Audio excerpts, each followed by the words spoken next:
Good morning and welcome to the 2018 Draft Affordable Housing Plan webinar. My name is Patty Cruna and I'll be helping facilitate today's session. Today we will have a Q&A session after the presentation, and the Q&A for today's meeting as well as the recording of today's session will be posted on our website at mnhousing.gov. Look under the special announcements section to find the Affordable Housing Plan itself, as well as the recording from today's session and the Q&A along with our presentation. We will be posting the presentation as well. You can feel free to share that with your folks on your end, and you can grab a version of that presentation and use it as you need to. I'll now turn over the microphone to our presenter, John Patterson, who's our Director of Planning and Research, and our Commissioner, Mary Tinkerthal.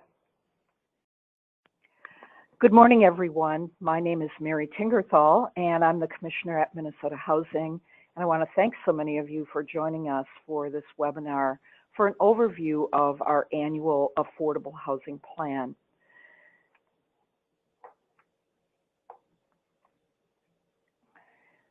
Our Affordable Housing Plan is really grounded in the agency's strategic plan, which was updated 2 years ago.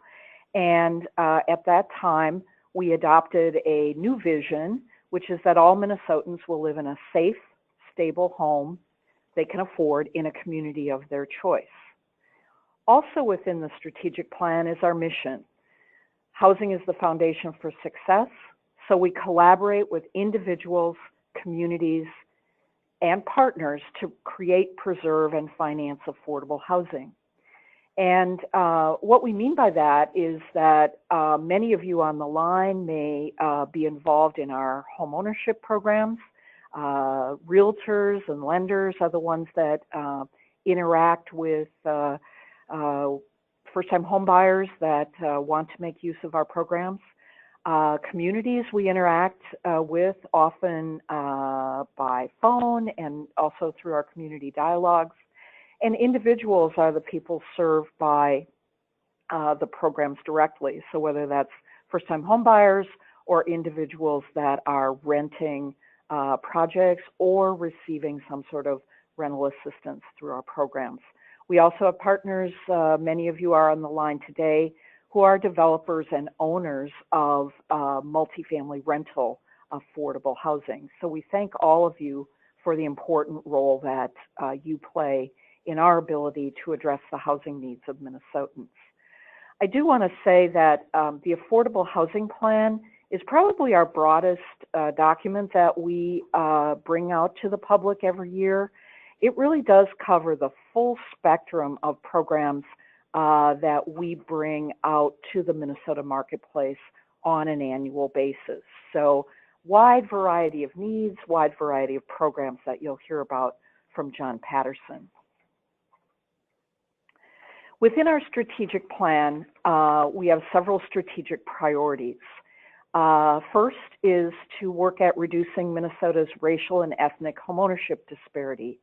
Some of you may have seen an article in the Tribune on Sunday that Minnesota still struggles with a wide disparity between homeownership rates, which are very, very high compared to national averages in Minnesota for white households, but the gap between white households and households of color, Hispanic ethnicity, are very wide. So we really have had this as a priority for a number of years.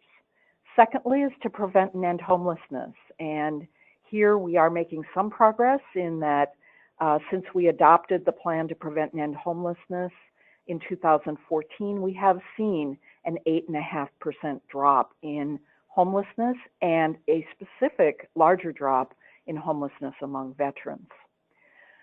Preserving housing that has federal project-based rent assistance is also an important priority.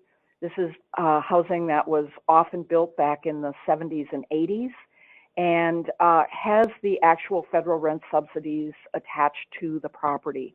And if those properties convert to market rate, or if they are lost because of deterioration, we lose a significant amount of federal subsidy as a result. And so this has been a priority for the agency for at least the last decade. Finance housing responsive to Minnesota's changing demographics. This is kind of a broad brush, but it covers things like the increasing number of immigrant families in greater Minnesota communities that may need to have larger housing than is generally available in those markets. And finally, addressing specific and critical local housing needs. This is to signal that we understand that housing needs are very different across the state of Minnesota, and we really need to be attentive to the fact that what's needed in Rochester may be very different from what is needed in a smaller community in a different part of the state like Black Duck. The purpose of the AHP is that it really does serve each year as the agency's business plan. It summarizes all of our core work and implements our current strategic plan. But what it does specifically is it provides the framework from which we derive all of our division work plans at the agency, and in fact, all of our individual employee work plans derive from the Affordable Housing Plan. So this is our opportunity to get your feedback on where the agency's resources should be focused so that we can then do a good job of implementing those programs during the course of the next year. What you'll see is that it not only covers existing programs that we've been running for a number of years, but also outlines some initiatives that we are going to put on our work plan that might lead to programmatic changes in the future. It also projects the number of units and households that will be assisted if we implement the plan as it is. One thing you should also know is that there are a couple of ways we report back to the community about how we did on each year's affordable housing plan. We report to our board each quarter on the progress that we've made on that year's affordable housing plan and give them a benchmark. If we're 3/4 of the way through the year, are we also 3/4 of the way towards meeting the goals that we set out in the plan? Also, in February of each year, we provide a program assessment document, which we provide both to the public and to the legislature, that outlines many details about who was served by our programs during the previous year, how many units were produced, what the incomes and race and ethnicity of people served by the programs. Really quite a jam-packed document in terms of how we actually do. So I do want you to have a sense that as we go through this, we do hold ourselves accountable and expect you to hold us accountable for what we say we will do. Finally, just a reminder of what some of the themes are in our strategic plan. Our key theme is that housing is the foundation for success. And what that means is throughout the plan, you'll see ways in which we link our programmatic guidelines and strategies so that they address issues like education, health, and economic stability, because we do know that it's very, very difficult to stay healthy, have your kids educated, and hold on to a job if you don't have a stable and affordable place to live. We also indicate in our plan that we will focus on those with the greatest needs. It's always difficult because we know that the need for affordable housing is growing, and we don't have enough resources to meet all of those needs. So there are places where you'll see that we've focused resources on those with the lowest income or those who need affordable housing for the longest periods of time. Finally, some of the cornerstones that are outlined in our strategic plan is that we want to provide choices and access to opportunity for all families so that we're not contributing to the concentration of poverty, for example. Second, we want to provide a wide range of financing tools, Not everybody needs a rental apartment, and not everybody needs a single-family mortgage. Some people need deep rental assistance, and so you'll see that variety throughout the plan. We want to serve low and moderate income households across the housing spectrum, so you'll see that we not only have programs for people who've experienced homelessness, but also for people who may have owned their home for a while and need to access to resources to fix it up. And finally, we have increasingly over the last several years emphasized engaging local communities. So when you're building a new property, it's not a matter of a developer coming and swooping in and saying, oh, gee, I think I'll build a project here, but rather an emphasis on having communities have a clear understanding of what their housing needs are and seeking a project that meets those needs.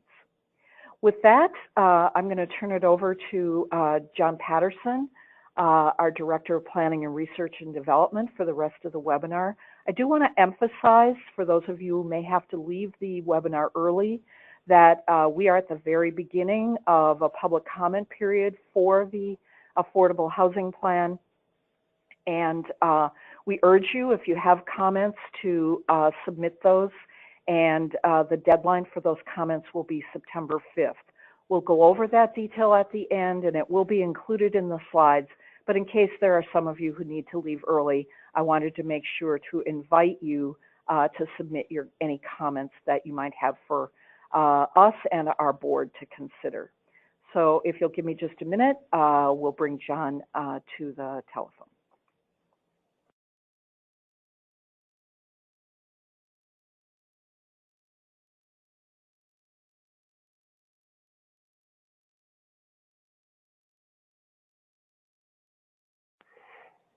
Thanks, Mary. And again, this is John Patterson. I'm the Director of Planning, Research, and Evaluation. And I'll just go through the plan itself and some of the needs and how we're going to be addressing them in the upcoming year. As Mary had mentioned, our vision really is that all Minnesotans live in a safe, stable home that they can afford in a community of their choice. But we face some pretty significant challenges. Right now in Minnesota, about 570,000 households are cost burdened by their housing payments, paying more than 30% of their income or their mortgages. And that's a 63% increase since 2000. It's really most noticeable for renters, where 46% of renter households are cost burdened. Their incomes have gone down by 6% since 2000, but housing costs have gone up by 10%, which is causing more households to become cost burdened. The challenges will remain. Housing costs we expect will go up. Right now, rental vacancy rates are at about 4% statewide, but at or below 3% in much of the state. When vacancy rates are below 5%, we generally see rents rising. On the homeownership side, the month supply of homes for sale are at about 3 months statewide, and then below that in some markets. And really 5 months supply of homes for sale is what a balanced market would be, where you don't see some large increases in home prices. So we expect rents and home prices to continue to increase, which is a major challenge. Even within that, we do notice some areas where particular communities are struggling the most.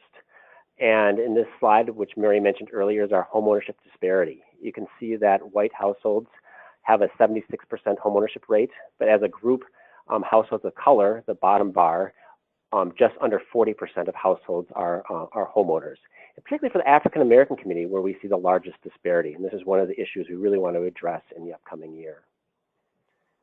There's also disparities in homelessness.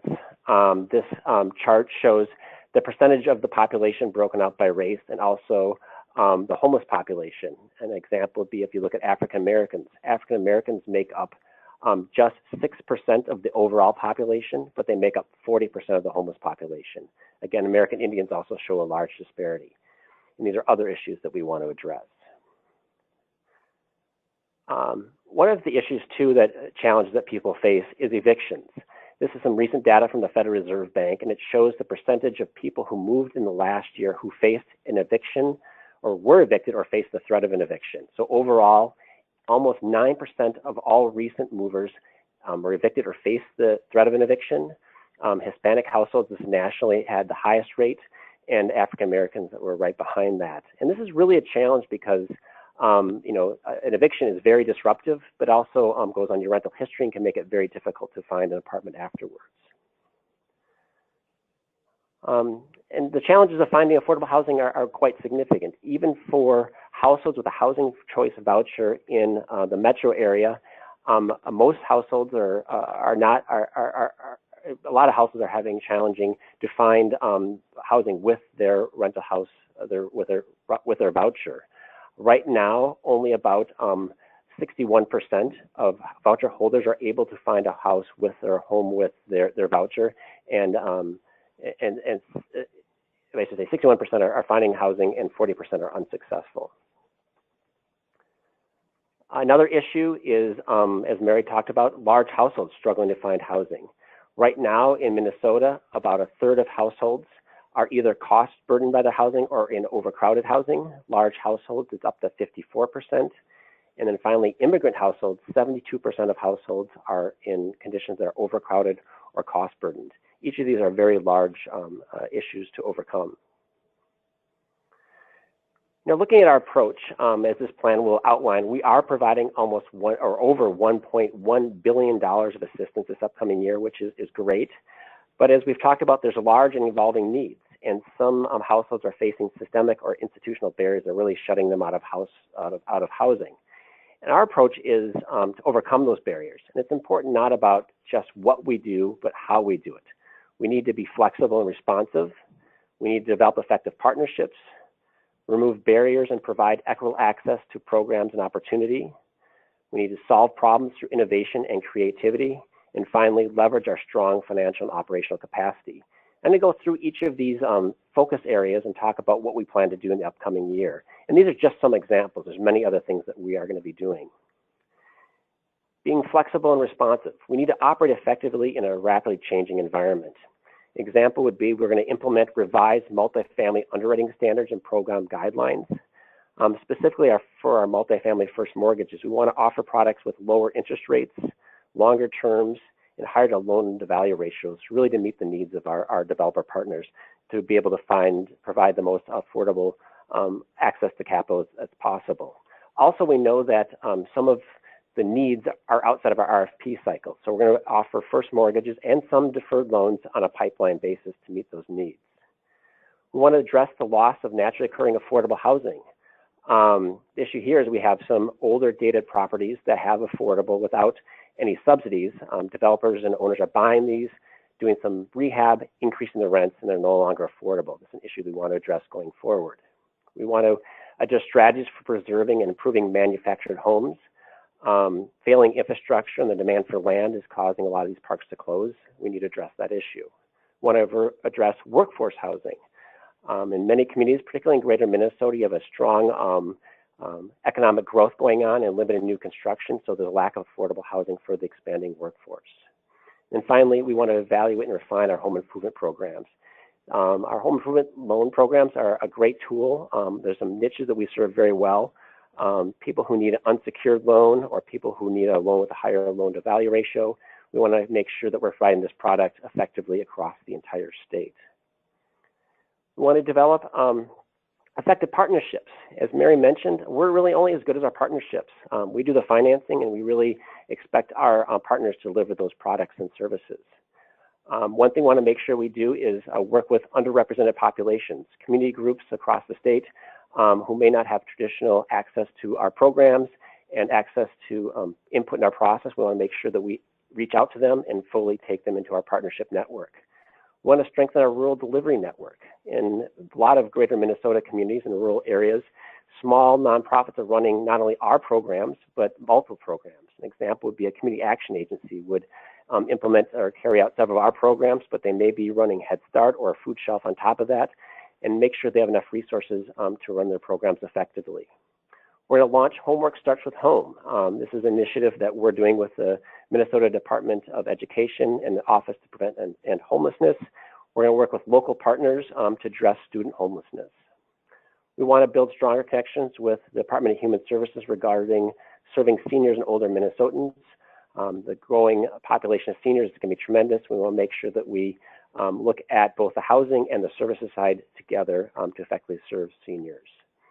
We want to strengthen the Homeownership Opportunity Alliance. This is a industry-wide partnership trying to address the homeownership disparity. At Minnesota Housing, we feel like we've done a very good job with this. Almost 32% of our loans go to households of color, but we only account for about 5% of the mortgage industry statewide. So really the whole mortgage industry needs to take this on, and we want to work with this partnership to address the issue. We want to remove barriers and provide equitable access. This is really about addressing those systemic and institutional barriers. This year, we will be releasing a new analysis of impediments to fair housing. This will look at those barriers and actually have an action plan for overcoming those barriers.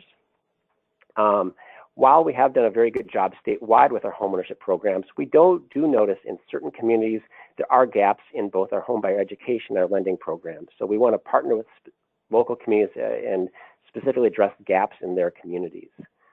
Also, we'll be adding financial wellness to our homebuyer programs.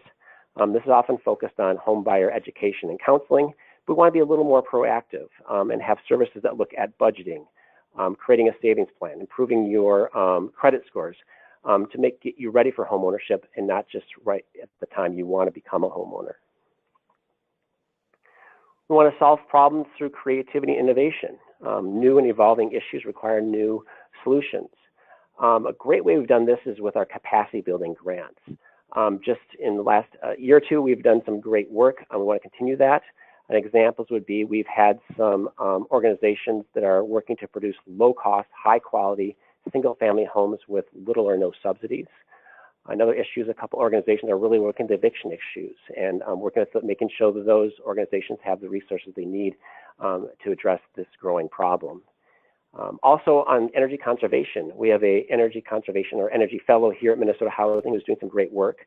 An example would be we are requiring developers who come to us for multifamily applications to submit an energy rebate analysis looking at accessing and using the energy rebates offered by utility companies to ensure that we leverage those resources and that our properties are as efficient as possible.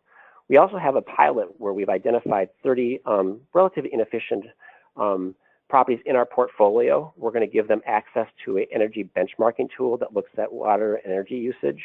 They'll have access to energy audits and finally some grant funds for some energy retrofits. And the last major area I want to talk about is leveraging our strong financial and operational capacity. How do we get the most out of our resources? Really what we're committed to continuous improvement. Our program managers are always looking at ways for improving outcomes in our operations. But I do want to highlight three that are going to be a focus this year. One is our publicly owned housing program that's using some bonding money for public housing.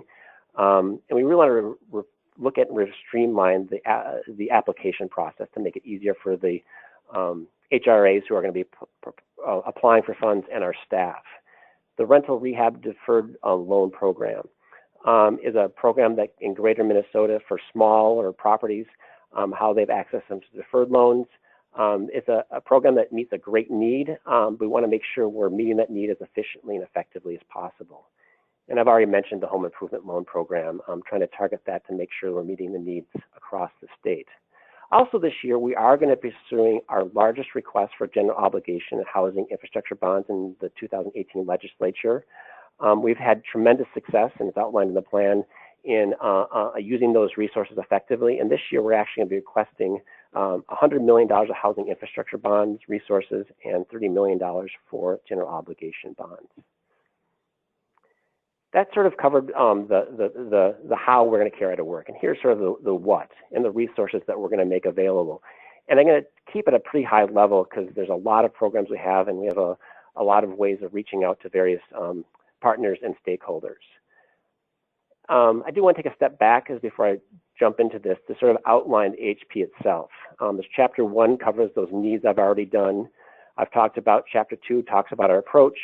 And I really want to show now where we're getting into the resources. Chapter 3 provides a nice overview of the resources, and I'm going to summarize that. But if you really do want to get into the details of it, you can look at appendixes A and B. A really gets into our funding sources, each source. If it's state appropriations, federal resources, our bond financing proceeds, state bond resources.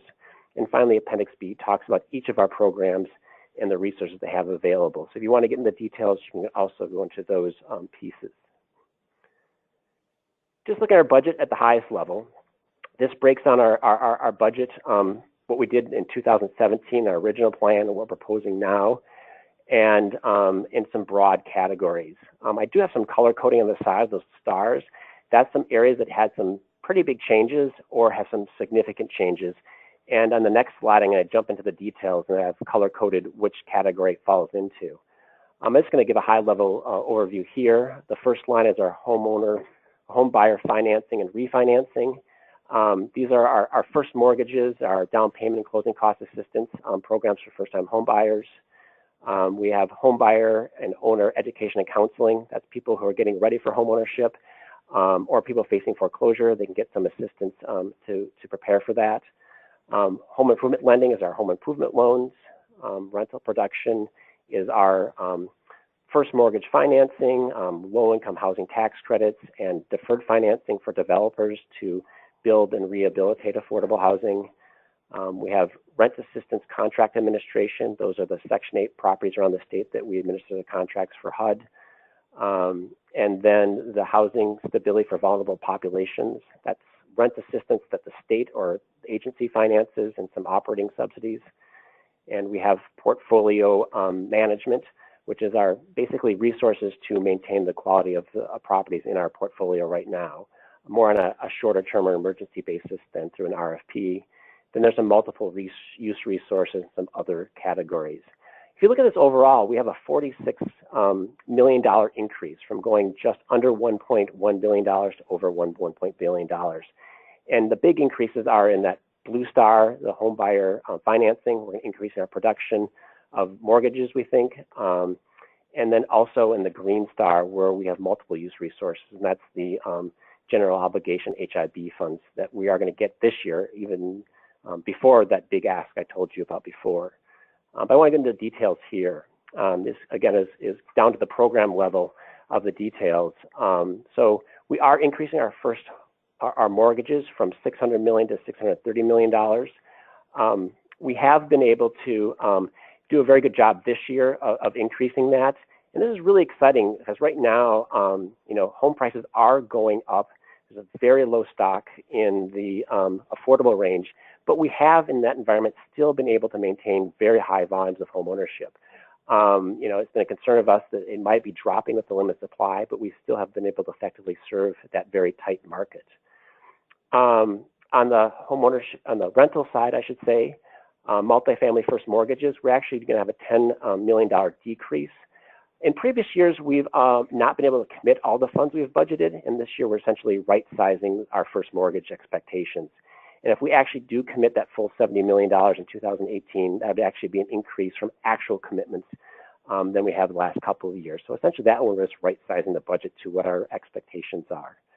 As I mentioned, we're going to be asking for about $10 million in, we have received, I should say, $10 million of general obligation funds or bonds for public housing, and that's going to be added to some unused resources from previous years for a total of $12.4 million. We did get this past year about $55 million in housing infrastructure bonds.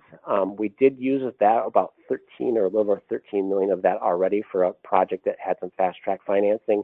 The remaining funds we are making available this year for a total of $45 million, which is a $42 million increase from previous years.